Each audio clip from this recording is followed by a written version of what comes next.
లక్ష్మీదేవికి యాక్చువల్ గా భూమి అంటే అంత ఇష్టం ఉండదంట. అందుకే మీరు అబ్జర్వ్ చేస్తే ఆమె విష్ణుమూర్తి ఏ అవతారంలోనూ లక్ష్మీదేవి మనిషి కడుపును పుట్టలేదు. సీతల భూమిలో దొరుకుతుంది తప్ప డైరెక్ట్ గా జనక మహారాజుకు పుట్టలేదు. అందుకని అక్కడ వెతకలేదంట. అండ్ ఇక్కడ కూడా కనిపించకపోయేసరికి బాధలో ఉన్న విష్ణువు దగ్గరికి నారాయణ నారాయణ అంటూ నారదుడు వచ్చి లక్ష్మి భూమి మీద ఉందని చెప్తాడు. మళ్ళీ లక్ష్మిని గెలవడానికి భూమి మీదకి మనిషిలాగా వస్తాడు విష్ణుమూర్తి. వచ్చి లక్ష్మి కోసం వెతుకుతూ అక్కడ ఒక చెట్టు కింద పడుకుంటాడు. మనుషులంటే విష్ణువుని గుర్తుపట్టలేదు కానీ నేచర్ గుర్తుపడుతుంది కదా, అలా గుర్తుపట్టే ప్రొటెక్షన్ కోసం ఆయన చుట్టూ ఒక పుట్టను కట్టింది. ఇదే టైంలో భూమి మీద ఉన్న లక్ష్మీదేవి కొహ్లాపూర్ మహాలక్ష్మి టెంపుల్లో ఉంది అని చెప్తారు. అక్కడికి నారదుడు వెళ్లి ఇలా విష్ణువు నీ కోసం మనిషి రూపంలో వచ్చాడు అమ్మా అని చెప్తే ఆమె అప్పుడు బ్రహ్మదేవుడి దగ్గరికి అండ్ శివుడి దగ్గరికి వెళ్లి ఇలా విష్ణుమూర్తి నా కోసం మనిషిలా మారొచ్చారు, ఆయన జాగ్రత్తగా చూసుకోండి మీరే అని చెప్పి వెళ్తది. కానీ ఇంకా కోపం అలాగే ఉండడంతో ఆయన కలవదు. అప్పుడు కూడా లక్ష్మీదేవి విష్ణుమూర్తిని ఇంకా నీరసంతో ఉన్న విష్ణువుని చూసి ఏదో ఒకటి చేయాలని చెప్పి బ్రహ్మదేవుడేమో ఆవులాగా, శివుడేమో దూడలాగా అక్కడకున్న ఒక ఆవుల మందులో కలిసిపోతారు. అలా కలిసిపోయిండగా ఆవులకి అప్పుడు ఎంత ట్రై చేసినా కూడా పాలు ఇచ్చేది కాదు. అలా ఇవ్వకపోతే డౌట్ వచ్చిన అతను ఏం చేస్తాడంటే ఒక రోజు ఆవును ఫాలో చేస్తే వెళ్తాడు. ఆవు గడ్డి తినడానికి వెళ్ళినప్పుడు ఒక చెట్టు కింద పుట్ట మీద నిల్చొని సెల్ఫ్ గా అంటే తనకు తానే ఆ పుట్టలో పాలు పోయడం చూసి కోపం వచ్చి వెంటనే అతని చేత్తో ఉన్న కర్రతో తీసుకుని కొట్టడానికి వెళ్తే అలా కొట్టే ముందు కరెక్ట్ గా మధ్యలో పుట్టలోంచి శ్రీనివాసుడు బయటకు వచ్చి అడ్డం పడతాడు. అప్పుడు ఆ కర్ర దెబ్బ నుదురు మీద పడుద్ది. దాన్నే నామం అంటారు కొన్ని స్టోరీస్ ప్రకారం. కొట్టింది కర్రతో కాదు గొడ్డలతో అని అంటారు. బట్ నామంకి రీజన్ అయితే ఇదే మెయిన్ రీజన్. అండ్ అలా వచ్చిన బ్లడ్ ని అండ్ సడన్ గా వచ్చిన మనిషిని చూసి షాక్ లో ఆవులు కాపరి అక్కడికక్కడే చనిపోయాడు. అండ్ ఆ విషయం తెలిసి అక్కడికి వచ్చిన చోళరాజును కూడా అతని పనివాడు ఇది చేశాడని కోపంతో వచ్చే జన్మలో రాక్షసుడిలాగా పుడతామని చెప్పిస్తాడు. కానీ రాజు వచ్చి బ్రతులాడితే సరే అని క్షమించి సరే వచ్చే జన్మలో ఆకాశరాజుగా పుడతావు అండ్ నీకు పద్మావతి అనే కూతురు పుట్టింది, ఆవిడ నిన్ను పెళ్లి చేసుకుంటా అని చెప్పి వరం ఇచ్చి అక్కడే శిలగా మారిపోతాడు. అండ్ అక్కడికి రాజు వచ్చే గ్యాప్ లో నీలాదేవి అని ఈమె ద్వాపర యుగంలో కృష్ణుడు గోపికల్లాగా పుట్టింది.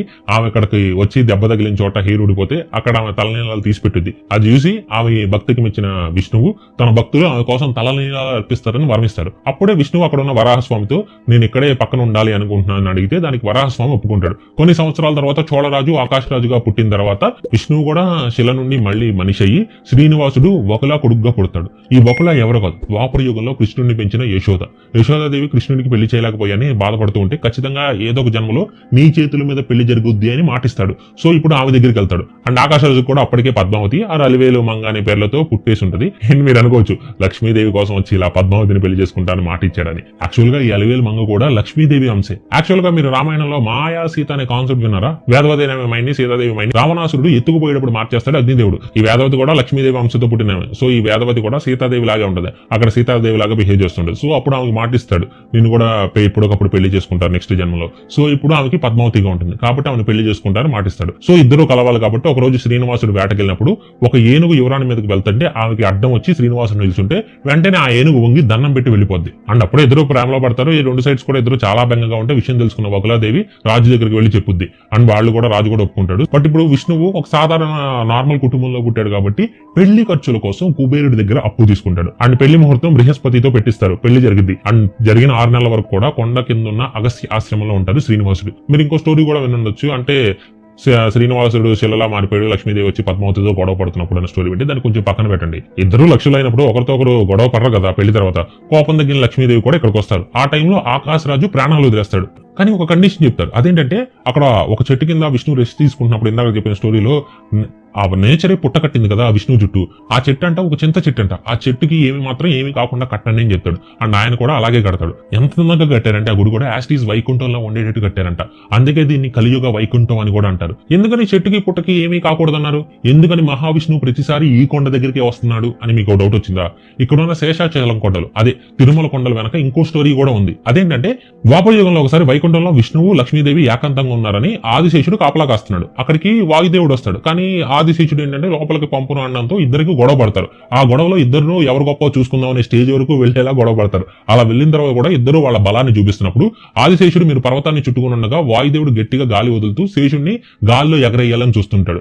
అండ్ దానికి ఆపోజిట్ గా ఆదిశేషు ఆ మేరు పర్వతాన్ని బాగా గట్టిగా చుట్టుకుని ఉంటారు. చాలా సేపు తర్వాత వాయుదేవుడు ఆపేస్తాడు గాలి వదలడం. గెలిచాను అనుకుని ఆదిశేషు కొంచెం లూజ్ అవగానే వాయుదేవుడు సడన్ గా మళ్ళీ గాలి వదిలితే అక్కడి నుంచి ఎగిరి ఆదిశేషుడు ఇప్పుడు శేషాచలం కొండలు ఉన్నాయిగా అక్కడ వచ్చి పడతారు. చెప్తాడంట. చాలా బాధగా ఉన్నప్పుడు మిగతా దేవతలు వచ్చి బాధపడకు, ఇది విష్ణులీల, ఆయన ఎలాగో త్వరలో ఇక్కడికి రాబోతున్నాడు కాబట్టి ముందే నిన్ను పంపించారని చెప్పి ఆదిశేషుడిని 7 కొండలుగా చేస్తాడంట. అందుకే దాన్ని శేషాద్రి అని కూడా అంటారు. ఇంకో స్టోరీలో విష్ణు వస్తున్నాడని ఆదిశేషి స్వయంగా వచ్చారు అని చెప్తారు. అండ్ 2 స్టోరీస్ లో ఆదిశేషుడే ఇప్పుడున్న అక్కడ ఉన్న 7 కొండలు అని అంటారు. అండ్ ఇక్కడున్న ఆ చెట్టు ఎవరో కాదు, రాముడు తండ్రి అయిన దశరథుడు, కృష్ణుడి తండ్రి అయిన వాసుదేవుడు. అంటే వీళ్ళిద్దరూ కూడా వాళ్ళ పిల్లలతో ఎక్కువ రోజులు ఉండలేకపోయారు కదా, దశరథుడు గాని వాసుదేవుడు గాని.